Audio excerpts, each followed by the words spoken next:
Bismillah, Assalamu alaikum. In today's video, we will be dealing with probably the most important topic in dealing with evolution and design. This is about physical processes and whether or not they contradict life being designed. We will also discuss the question of whether or not a creator is required if physical processes can entirely explain life. This is one of my most important videos so far. Before we get started on the video, if you have benefited from my work and are interested in getting more of my premium content, you can do so and you can help me continue my work either by buying my books or making a donation to my GoFundMe page. The sample chapters of my books are in the video description. The links to buy my books and my GoFundMe page are in the pinned comment. One of the most important talking points whenever discussing evolution is the role of physical processes and the God of the gaps fallacy. A common evolutionist assumption that is also accepted by many Christian intelligent design proponents is that physical processes are intrinsically blind and unguided, and if life can entirely be explained by physical processes, then there is no need for intelligent design to explain life. I will debunk this misguided notion and explain the massive problems with it. I will approach this question from multiple angles. The first way I'll approach this question is the God of the gaps fallacy. One of the most common evolutionist talking points is this fallacy. The claim is that if God or an intelligent designer gives one explanation of life, physical processes give an alternative and contradictory explanation of life, of reality. The claim is that a God or an intelligent designer cannot and would not act through physical processes. Here is the problem with this talking point. It is baseless and garbage, and there is a very simple reason why. Suppose I was to bake a cake. I would gather the ingredients and put them in an oven to make a cake, right? The process of me baking a cake from start to finish involves physical processes. In fact, any case of design or making something by a human in our experience involves physical processes. So, what is unusual, implausible, or unlikely about God designing using physical processes?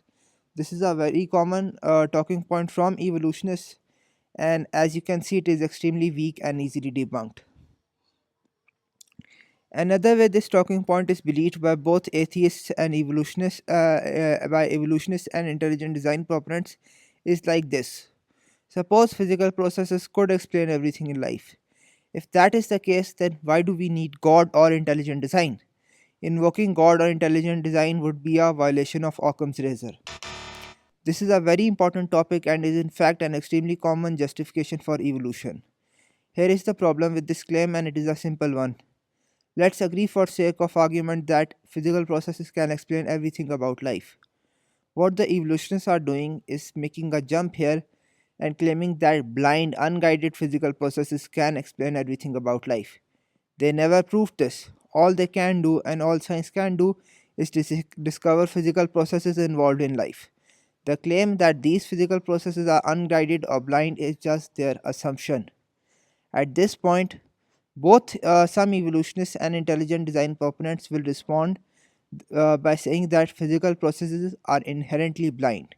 To give an example, they will say something like there is no design in the blowing of the wind or gravity. The problem with this claim is that this is just their subjective intuition.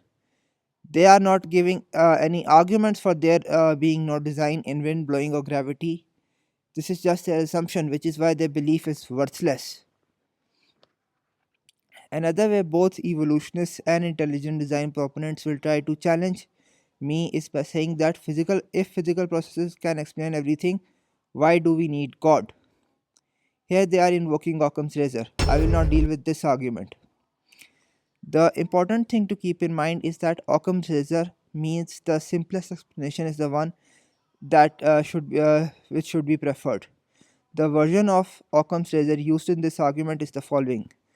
Unguided physical processes and intelligent design both explain life, but unguided physical processes is a simple explanation because it has one less entity since there is no designer or God in it.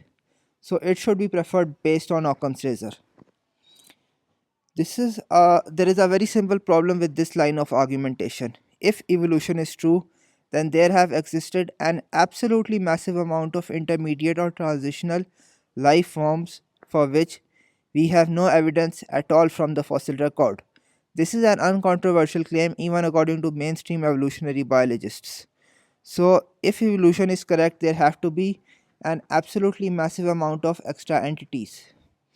If the reason to reject intelligent design is one extra entity, then there is orders of magnitude a greater reason to reject evolution because it has so many extra entities. Keep in mind one very important thing.